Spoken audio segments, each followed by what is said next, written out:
2 రోజులు టామ్ చేస్తారు, news viral చేస్తారు, టీఆర్పీ నుంచి కూడా అయిపోతుంది. మా ఎమ్మెల్యే ఏంటంటే 3 సార్లు గెలిచిండు ఐటీకి ఎమ్మెల్యే. కాకపోతే రోజు ఇదే రోడ్డు మీద పోతాడు, కానీ ఒక్కరోజు కళ్ళ ముందు చచ్చిపోయినా కానీ పట్టించుకోవడం లేదు.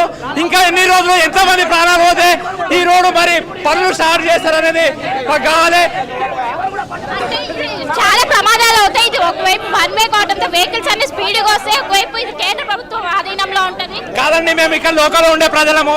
ఇంట్లో నుంచి బయటికి వెళ్ళే మనిషి మళ్ళీ ఇంట్లోకి రావాలంటే నమ్మకం లేకుండా అయిపోయింది. ఎందుకు లేకుండా అయిపోయింది అంటే వెహికల్స్ ఎక్కువ అయిపోయినాయి, కాకపోతే రోడ్డు మాత్రం పెరగట్లేదు.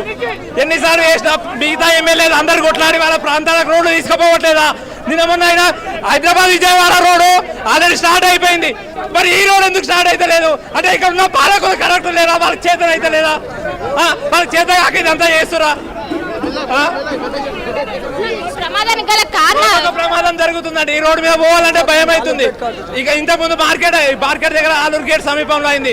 ఆడ ఇట్లా మేము వచ్చి ధర్నా చేసినాం, అన్నీ చేసినాం.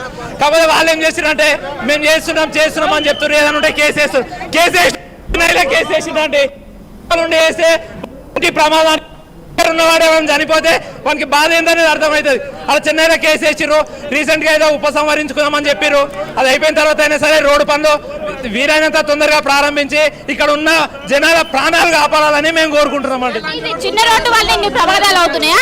చిన్న రోడ్డు వల్లనే, ఈ రోడ్డు చిన్నగా ఉండడం వల్లనే అవుతుందండి. ఇప్పుడు హైదరాబాద్ కు మేము మరి ఎంతో దూరం, 100 కిలోమీటర్ల దూరం లేదండి. మేము కేవలం ఉన్నదే 40 కిలోమీటర్ల దూరంలో. ఈ 40 కిలోమీటర్ల ఉన్న దూరంలో ఉన్న రోడ్డు గిడంగా పెద్దగా చేయకపోతే ఏం లాభం అండి? ఎంతమంది జనాలు ఖరాబ్ కావాలి? ఈ రోడ్డు గురించి ఆలూరు గేట్ మీద యాక్సిడెంట్ అయినప్పుడు అప్పుడు కూడా మేము చాలా మెమోరల్ ఇచ్చినాము, ధర్నాలు చేసినాము, అయినా కూడా పట్టించుకోవడం లేదు. నిప్పుకు నీళ్ళు చల్లినట్టు చేస్తున్నాం. ప్రతిరోజు ఆలూరు నుండి మన్నెగూడ వరకు, ఆలూరు నుండి మన్నెగూడ నుంచి అప్ప వరకు ప్రతిరోజు డైలీ ఒక యాక్సిడెంట్ జరుగుతూ ఉన్నది, అయినా కూడా పట్టించుకోవడం లేదు. ఒక ఎమ్మెల్యే గారు లేరు, మినిస్టర్లు లేరు, ఒక ఎమ్మెల్యే వచ్చి 1 మినిట్ కూడా లేదు. కాబట్టి దయచేసి ఎంటర్ వెళ్ళిపోతున్నాడు. కాబట్టి దయచేసి హైటెన్షన్ వాతావరణం కొనసాగుతుంది. ఇంటి పెద్ద ఎత్తున స్థానికులు చేరుకున్నారు. స్థానికులకు పోలీసుల మధ్య వాగ్వాదం జరుగుతుంది. ఇదే రోడ్డు పైన ఒకవైపు టిప్పర్ల ఏదైతే బస్సు ఉందో ఆర్టీసీ హైదరాబాద్ వస్తున్న క్రమంలోనే స్పీడ్ కంట్రోల్ చేయలేక ఈ ప్రమాదం అనేది జరిగింది. ఇటు స్థానికులు పెద్ద ఎత్తున కూర్చొని బయట ఒక 2 నిమిషాలు ఇటు వచ్చుడు చూసిండు వెళ్ళిపోతుడు. మేము చేసేది ప్రాబ్లం ఏంటో చూడాలి కదా. ఎమ్మెల్యే గారు ఏంటి ప్రాబ్లం చూసుకోవాలి కదా. మేమే ఓటేసాం కదా మేడం, ఓటైంది ఎమ్మెల్యే అయినా మా ప్రాబ్లం చూసుకోవాలి కదా. ఇంత ఘోరం జరిగినాక వాడు ఉన్నొక్కడే లేదు ఎమ్మెల్యే చెప్తున్నా మేడం. ఏవో కానీ ఇప్పుడు వచ్చి అది ఎందుకు చర్య తీసుకోవాలి చెప్పిన 2 నిమిషాలు.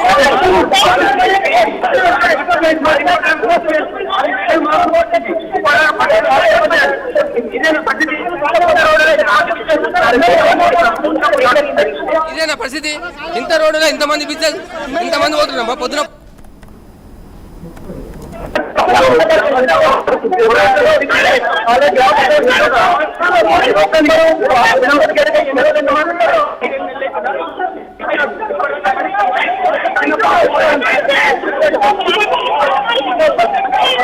చిరంపల్లి గేటుగా ఎన్ని రోజులు అయిందమ్మా? 5 నెలలు అయిపోయిందా? ఎక్కువైంది ఇప్పటిదాకా పరిస్థితి. మళ్ళీ అయినాక ఇది ఎవరు పట్టించుకోలేరు. జాగ్రత్త అంటే రోడ్డు చిన్నగా ఉన్నాను మా, రోడ్డు చిన్నగా ఉన్నాం కదా. పెద్దగా ఉంటే ఏం యాక్సిడెంట్ అవ్వకూడదు. ఏ బండి అయినా వెళ్ళిపోతుంటే ఇప్పుడు రోడ్డు నుంచి ఈ సైడ్ నుంచి ఆ సైడ్ నుంచి ఏ బండి పట్టుకోకూడదు. అందుకని అంటాం రోడ్డు పెద్దగా కావాలి. అవ్వండి మొత్తం రోడ్డు పెద్దగా కావాలి. మొత్తం మాకు 4 లైన్స్ అయితే ఏం ఇబ్బంది ఉండదు మాకు. చెట్ల వల్ల అంటారు, చెట్లు ఏముందమ్మా? మనిషి కన్నా ఎక్కువ ఎంత కుటుంబాలు కూలిపోయినాయి. ఇప్పుడు చెట్లు ముఖ్యమా మనిషి ముఖ్యమా? ఒక మనిషి 10 చెట్లు పెట్టచ్చు, ఒక మనిషి 10 చెట్లు పెట్టచ్చు, పెద్ద చేయొచ్చు. వాటిని అందుకంటాం చెట్లు తీసేయాలి, వేరే పెట్టుకోవాలి ఆల్టర్నేట్ గా. అది ఏదైనా సరే ఏ ప్రభుత్వం అన్ని కలిపి చేయాలి ప్రజలకు. ఏ ప్రభుత్వం అయినా ప్రజలతో అనుసంధానమైంది అని చెప్తాం. అది 2 కావాలి మాకు, అందుకే చెప్తాం.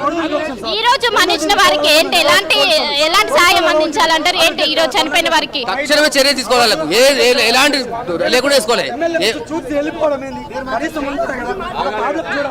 ఇప్పుడు ఏముందమ్మా